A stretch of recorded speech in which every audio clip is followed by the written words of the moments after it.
Hello, YouTube. I want you to say hello to my little friend.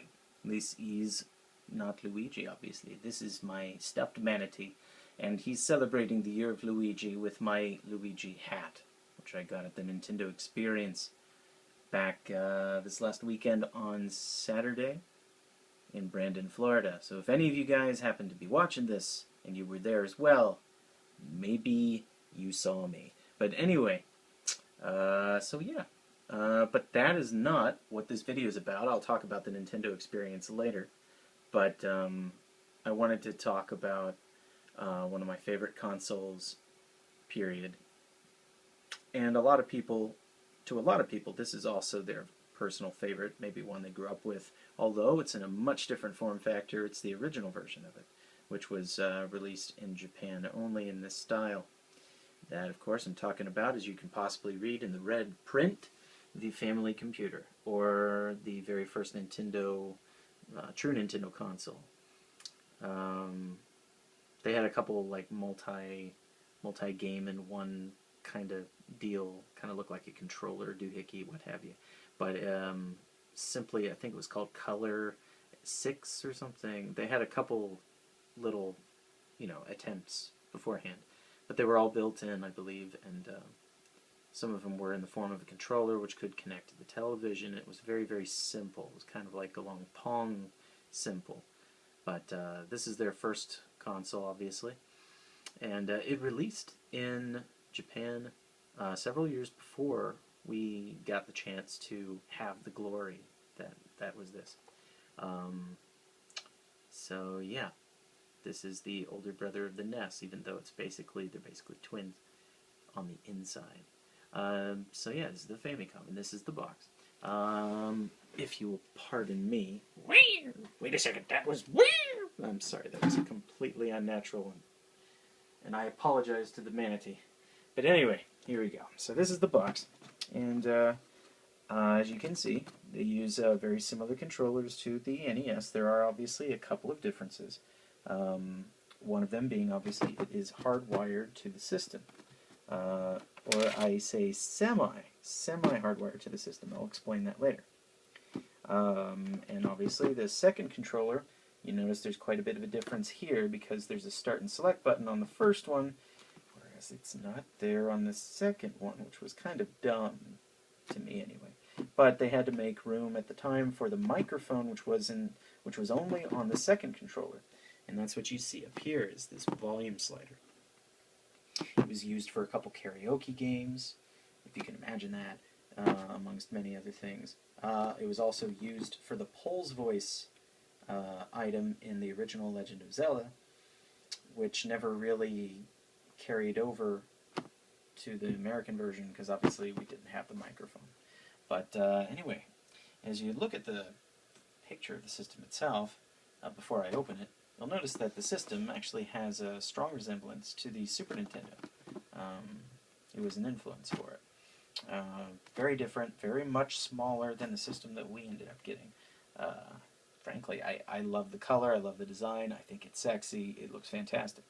So anyway, so here's the box real quick. The front and the back, I'm not going to bother showing you the back because they're the same. It's going to say Family Computer with the picture of the system and some games. And the side as well, on both sides, is the same. It's a very simple box. And I like the shiny silver effect to it. And this box opens much different than most consoles. It doesn't have a flap or something, and you open it and pull stuff out. This one just opens up simply like a board game. You just pull the top off. And I say simple, and then it's difficult to take off with one hand. Okay, here we go. And here's the system. I got it with the box and everything for, I kid you not, about $30 US. It was a little bit different. I spent money in yen for this. It was about Sanzen Gohakyuen, or 3,500 yen or so, for just the system in the box with what you see here. And what you see here also includes the instruction manuals, which is pretty cool, and it's in very good condition. One thing I can say about Japanese gamers, they treat their systems like they're gold. It's just so nice. And other than the slight, discoloring, and the lighting makes it look worse, actually. But it's not that bad. It's a little bit of a cream color. There's not really any scuff marks. There's not really any damage on it. So this is very nice. It's practically mint. So I'm going to set this down here, and you can see, obviously, the controllers are hardwired. And what I was telling you earlier, they're kind of semi-hardwired, and I'll explain that. Because, yeah, the cord is in the system. You know, it can't escape it. But actually, if you were to open this system up, you would actually be able to disconnect it.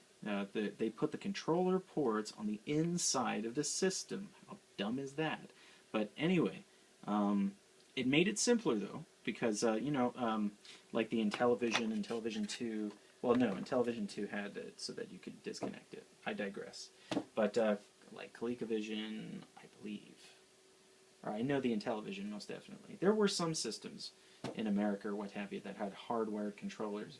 It was, I see where they were going with it. They wanted it to be consolidated, and in Japan especially, because living conditions, very, very tight apartments. Maybe I'll get into that living in Japan video sometime. But anyway, so it made sense for the time over there. But they made it easy, because if these were to shorten, get a short in them or something, and they just didn't work anymore, well, then you could open it up, disconnect it, get a new controller, plug it in, and you're good to go. So, yeah, it was actually a pretty good idea for the time. I mean, if you were going to insist on having hardwired controllers, that's definitely the way to go.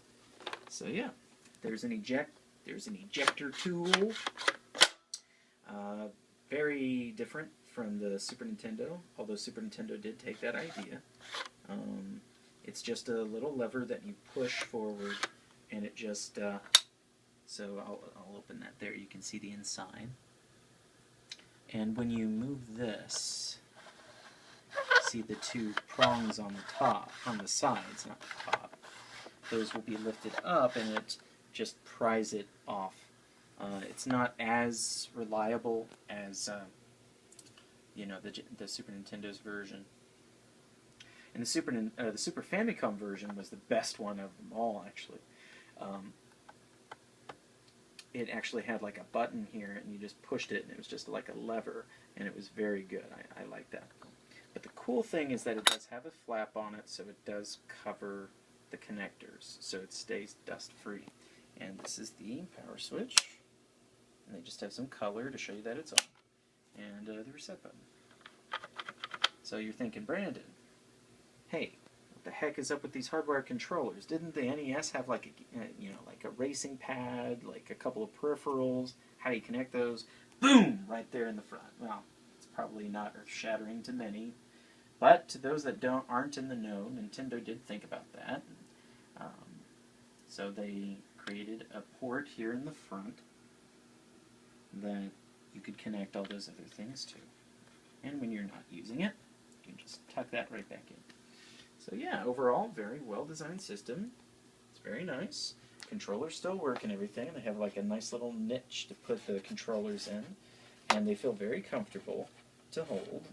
I actually like holding these better than a NES controller, if anything, for the grooves that it's got, because then you can kind of, and yeah, the cord comes out the side, but if you hold it like this, that's very comfortable.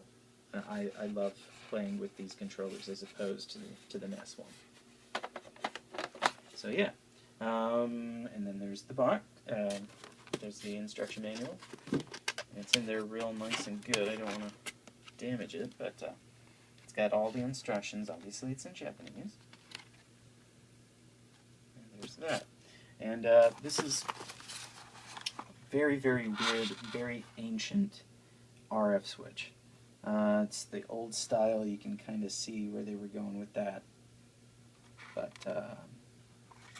yeah, that's if you wanted to continue having like television go through it, and frankly I don't bother with that, so it's totally fine.